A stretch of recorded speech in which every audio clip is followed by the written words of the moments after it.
नमस्कार दोस्तों, स्वागत है आपका आज के मुख्य समाचारों में। जी हां दोस्तों, आपको यहां पर देखने को मिलेंगी सुबह से लेकर शाम तक की तमाम बड़ी खबरें, मुख्य समाचार ब्रेकिंग न्यूज अपडेट्स के रूप में। तो चलिए दोस्तों, जान लेते हैं आज की पहली बड़ी खबर। ममता बनर्जी से मिलने बंगाल पहुंचे अखिलेश यादव। शोल उड़ाकर बोले, दीदी आप लड़ी हैं, हारी नहीं, भाजपा ने चुनाव लूटाए। दरअसल दोस्तों, समाजवादी पार्टी अध्यक्ष अखिलेश यादव गुरुवार को तृणमूल कांग्रेस यानी कि टीएमसी प्रमुख ममता बनर्जी से मिलने उनके कोलकाता स्थित घर पर पहुंचे। भतीजे अभिषेक बनर्जी ने अखिलेश को गले लगाया। ममता भी अखिलेश को रिसीव करने के लिए गेट पर आई। अखिलेश ममता बनर्जी के लिए शोल लेकर गए थे।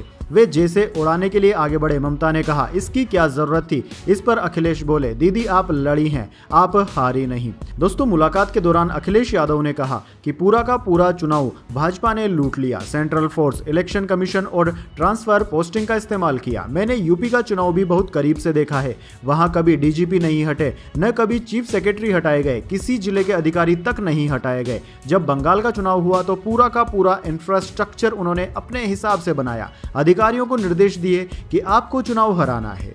चलिए दोस्तों, जान लेते हैं अगली बड़ी खबर। मुख्यमंत्री की कुर्सी तक पहुंचकर अटके विजय, गवर्नर ने फिर लौटाया। भड़के प्रकाश राज और कमल हासन। दरअसल दोस्तों, सुपरस्टार विजय की तमिलनाडु में शानदार जीत के बाद से ही जनता उन्हें मुख्यमंत्री की शपथ लेते हुए देखने का इंतजार कर रही है। लेकिन तमिलनाडु की 233 सीटों में से सबसे ज्यादा 108 सीटें जीतने के बावजूद विजय अभी भी मुख्यमंत्री की कुर्सी से दूर हैं। सरकार बनाने का दावा पेश करने के लिए तमिलनाडु में 118 सीटों की जरूरत होती है। बुधवार को विजय ने दावा पेश किया तो गवर्नर ने उन्हें सीटें कम होने की बात कहकर लौटा दिया। गुरुवार को भी विजय को दोबारा लौटा दिया गया था। तमिलनाडु में राजनीतिक गठबंधन का गुणा गणित बड़ी तेजी से बदल रहा है। अब दोस्तों, विजय 10 सीटों का समर्थन कहां से लेकर आते हैं, यह देखने वाली बात रहेगी। चलिए दोस्तों, जान लेते हैं अगली खबर। केंद्रीय गृह मंत्री अमित शाह से पूछिए यह सब कैसे हुआ। शुभेंदु अधिकारी के पीए की हत्या पर बोले अखिलेश यादव। दरअसल दोस्तों, समाजवादी पार्टी के प्रमुख अखिलेश यादव ने गुरुवार को शुभेंदु अधिकारी के निजी सहायक चंद्रनाथ रथ की हत्या पर तीखी प्रतिक्रिया व्यक्त करते हुए केंद्रीय गृह मंत्री अमित शाह को इसके लिए जिम्मेदार ठहराया और जवाबदेही की मांग की है। दरअसल दोस्तों, पश्चिम बंगाल की मुख्यमंत्री ममता बनर्जी और टीएमसी के राष्ट्रीय महासचिव अभिषेक बनर्जी के साथ कोलकाता स्थित उनके आवास पर हुई बैठक के बाद अखिलेश यादव ने चंद्रनाथ रथ की हत्या पर प्रतिक्रिया देते हुए कहा कि इसके लिए गृह मंत्री अमित शाह जिम्मेदार हैं। उनके सहायक की हत्या कैसे हुई, एक्स पर गृह मंत्री को टैग करके उनसे पूछिए यह सब कैसे हो रहा है। लॉ एंड कंट्रोल आपके ही हाथों में है। चलिए दोस्तों, जान लेते हैं अगली खबर। बिहार सीएम सम्राट चौधरी ने गृह विभाग अपने पास रखा। नीतीश के बेटे निशांत को स्वास्थ्य, विजय सिन्हा संभालेंगे कृषि मंत्रालय। बिहार में विभागों का हुआ बंटवारा। जी हां दोस्तों, बिहार में नई सरकार के गठन के 22 दिन बाद गुरुवार को सम्राट कैबिनेट का विस्तार किया गया। पटना के गांधी मैदान में कुल 32 मंत्रियों ने शपथ ली।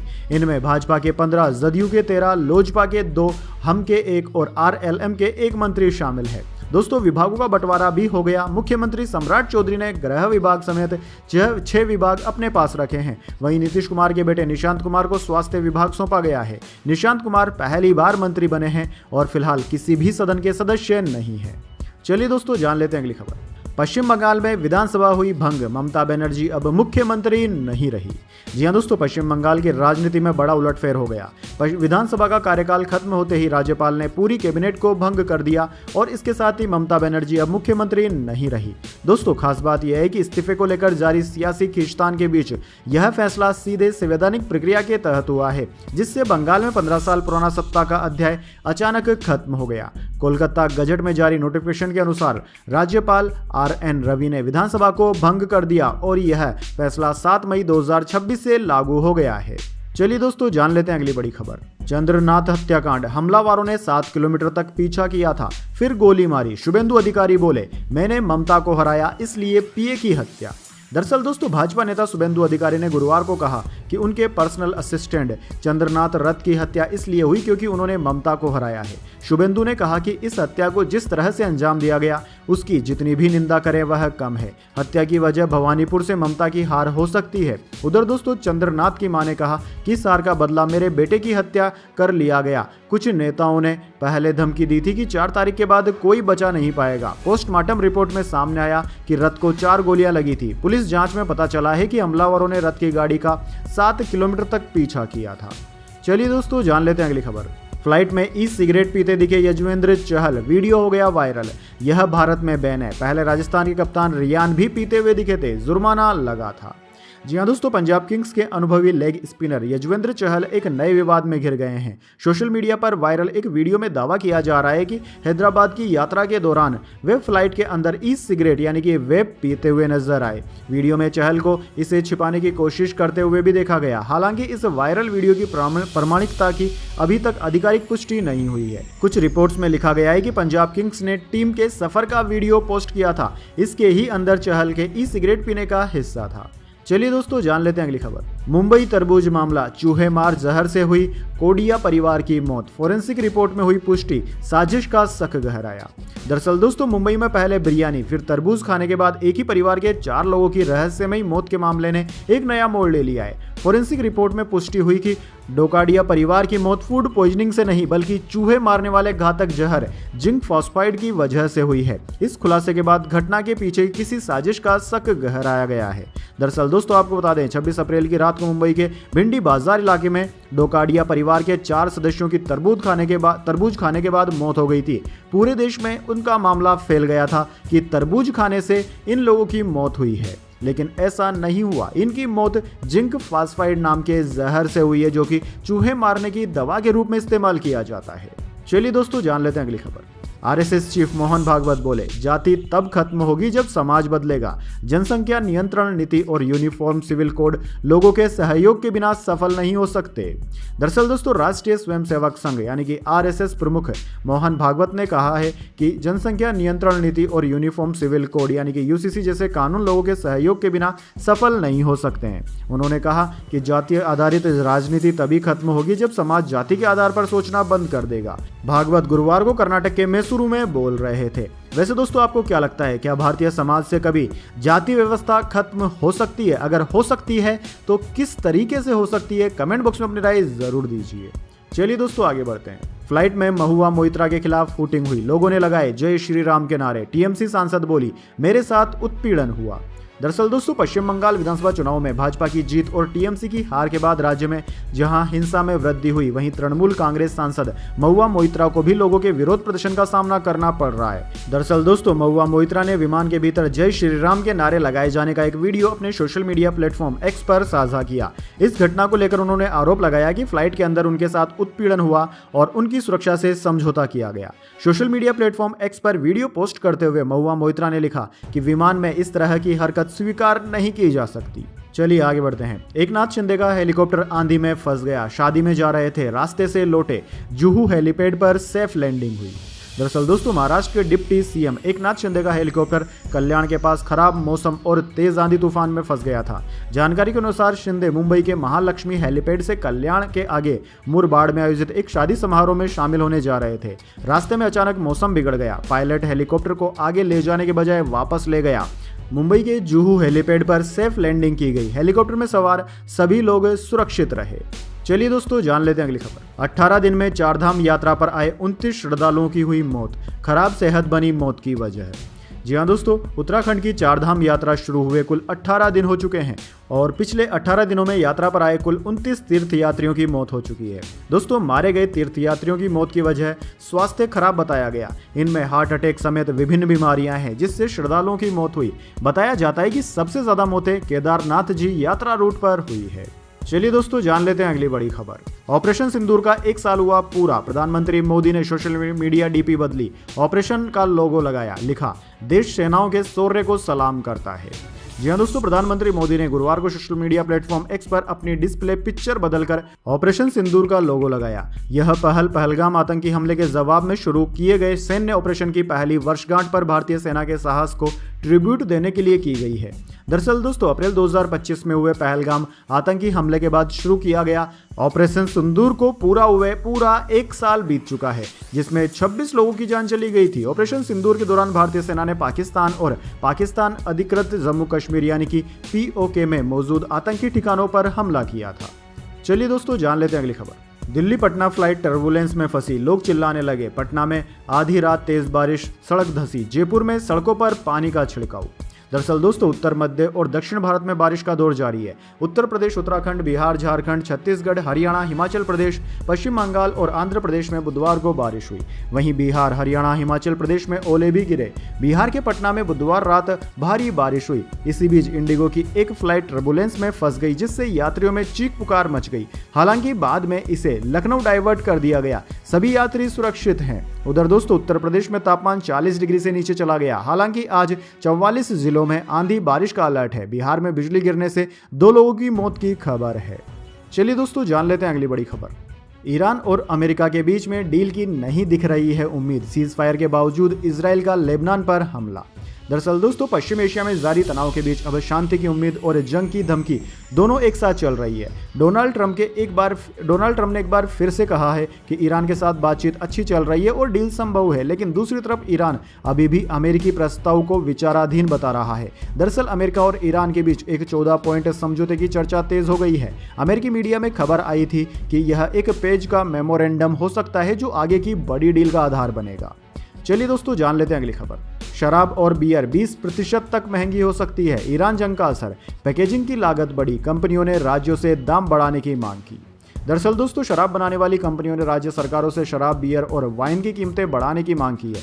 कंपनियों का कहना है कि ईरान अमेरिका के बीच चल रहे युद्ध के कारण सप्लाई चेन प्रभावित हुई है। इससे कांच की बोतलों, एल्यूमिनियम कैन और पैकेजिंग मटेरियल की लागत काफ़ी ज़्यादा बढ़ गई है। शराब उद्योग की प्रमुख संस्थाओं confederation of Indian alcoholic beverage company और ब्रूअर्स एसोसिएशन ऑफ इंडिया ने राज्यों को पत्र लिखकर कीमतों में बदलाव की अनुमति मांगी है। BAI ने इनपुट कॉस्ट में बढ़ोतरी की भरपाई के लिए 15 से 20% तक दाम बढ़ाने का सुझाव दिया है। चलिए दोस्तों जान लेते हैं इसके बाद अगली बड़ी खबर, लेकिन उससे पहले मेरी आपसे छोटी सी रिक्वेस्ट है, अगर दोस्तों आपको अभी तक हमारी न्यूज़ पसंद आई है तो इसे एक छोटा सा लाइक जरूर दे दीजिए। चलिए आगे बढ़ते हैं। सेंसेक्स 114 अंक गिरकर 77,845 पर बंद हुआ। निफ्टी 4 अंक नीचे 24,327 पर आया। ऑटो शेयरों में खरीदारी, जबकि MFCZ में रही बिकवाली। जी हाँ दोस्तों सेंसेक्स आज 114 अंक की गिरावट के साथ 77,845 के स्तर पर बंद हुआ। निफ्टी में आज 4 अंकों की गिरावट रही और ये 24,327 पर आ गया। आज के कारोबार में ऑटो और रियल्टी शेयरों में खरीदारी रही, जबकि MFCZ में सबसे ज्यादा बिकवाली देखने को मिली। बात करें दोस्तों आज के मार्केट में निफ्टी 50 के टॉप गेनर और टॉप लूजर स्टॉक्स की, तो दोस्तों आज के मार्केट में निफ्टी 50 के टॉप गेनर्स में HDFC लाइफ, बजाज ऑटो और महिंद्रा एंड महिंद्रा रहे, जबकि निफ्टी 50 के टॉप लूजर्स में HUL, TCS और टाइटन कंपनी रहे। चलिए दोस्तों जान लेते हैं अगली बड़ी खबर। चांदी 2,318 रुपए बढ़कर 2.51 लाख रुपए प्रति किलोग्राम पर पहुंची। इस साल 21,000 रुपए महंगी हो चुकी है। सोना आज 377 रुपए बढ़कर 1.51 लाख के पार निकला। जी हाँ दोस्तों सोने और चांदी के दाम में आज बढ़त देखने को मिली। 10 ग्राम 24 कैरेट सोने का भाव 377 रुपए बढ़कर 1.51 लाख रुपए के पार निकल गया। वहीं चांदी 2,318 रुपए बढ़कर 2.51 लाख रुपए प्रति 10 ग्राम प्रति किलोग्राम के भाव पर पहुंच गई है। बात करें दोस्तों कैरेट के हिसाब से क्या चल रही है सोने की कीमतें, तो दोस्तों 24 कैरेट सोना यानी कि शुद्धतम सोना 1,51,237 रुपए प्रति 10 ग्राम के भाव पर बिक रहा है। 22 कैरेट सोना 1,38,533 रुपए प्रति 10 ग्राम के भाव पर है, जबकि 18 कैरेट सोने की कीमत 1,13,428 रुपए प्रति 10 ग्राम के भाव पर बिक रही है।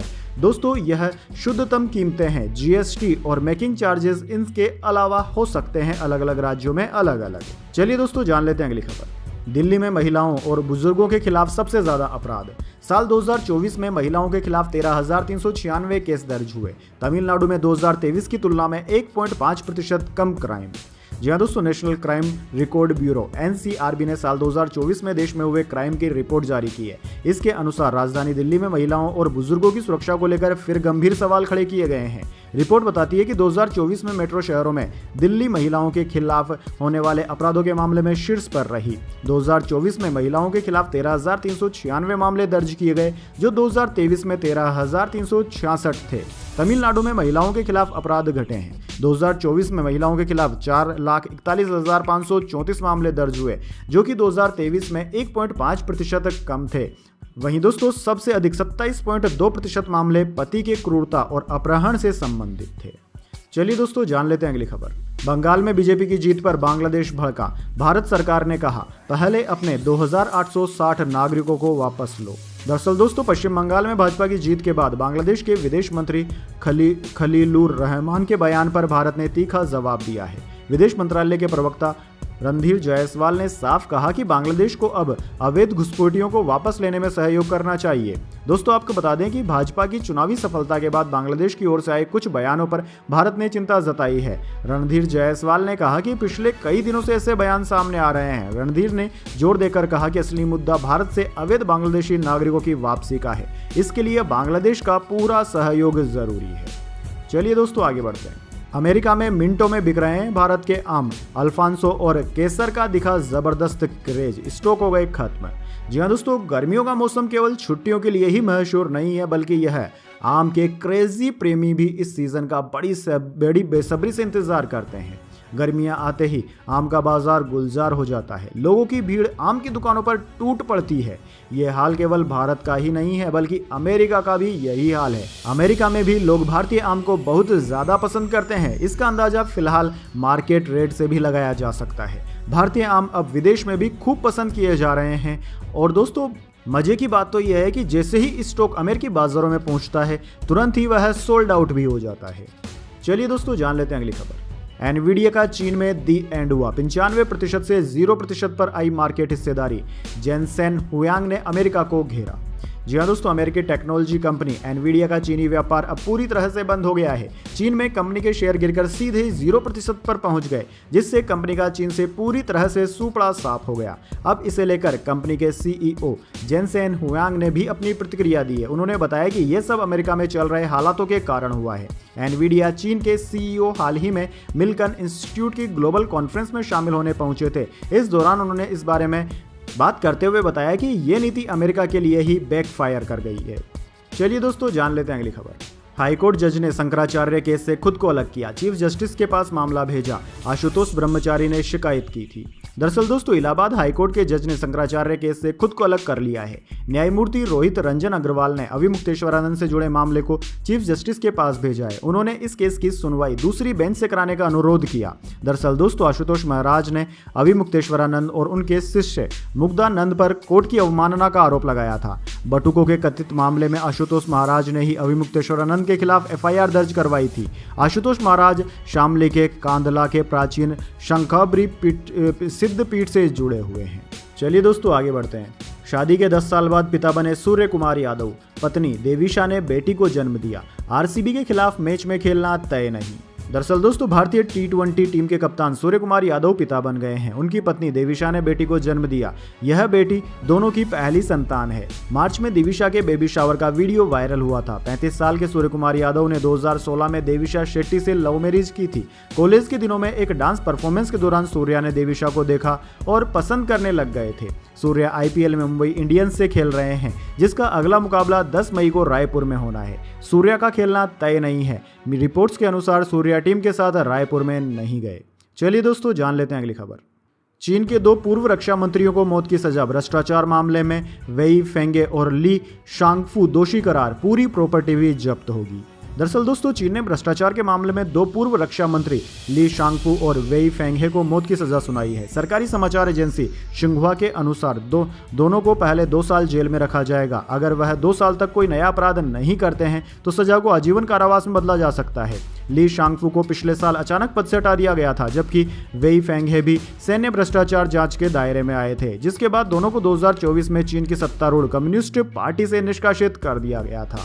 वैसे दोस्तों आपको क्या लगता है, भारत में भी भ्रष्टाचारियों के खिलाफ कुछ इस तरह के कानून आने चाहिए या नहीं? कमेंट बॉक्स में अपनी राय जरूर दीजिए। तो दोस्तों यह थी आज की तमाम बड़ी खबरें। इसके बाद दोस्तों बारी आती है आज के माइंड क्यूज क्वेश्चन की। जी हाँ दोस्तों, एक आसान से सवाल का जवाब देकर आप जीत सकते हैं एक सरप्राइज गिफ्ट हमारे यूट्यूब चैनल की ओर से। तो दोस्तों आज का सवाल आपकी स्क्रीन पर आ चुका है। कौन सी नदी चीन से आकर भारत में मिल जाती है? जी हाँ दोस्तों, अगर आप जानते हैं उस नदी का नाम जो कि चीन से आती हुई भारत तक आती है, तो उस नदी का नाम कमेंट बॉक्स में लिख दीजिए। अगर दोस्तों आपका जवाब होता है एकदम सही और आप चुन जाते हैं लकी विजेता के रूप में, तो आपको मिल सकता है एक सरप्राइज गिफ्ट हमारे यूट्यूब चैनल की ओर से। तो दोस्तों जल्दी से अपना उत्तर कमेंट बॉक्स में लिख दीजिए, वीडियो को लाइक कर लीजिए और चैनल को सब्सक्राइब करके बेल आइकन जरूर से दबा लें। धन्यवाद। वंदे मातरम। जय हिंद, जय भारत।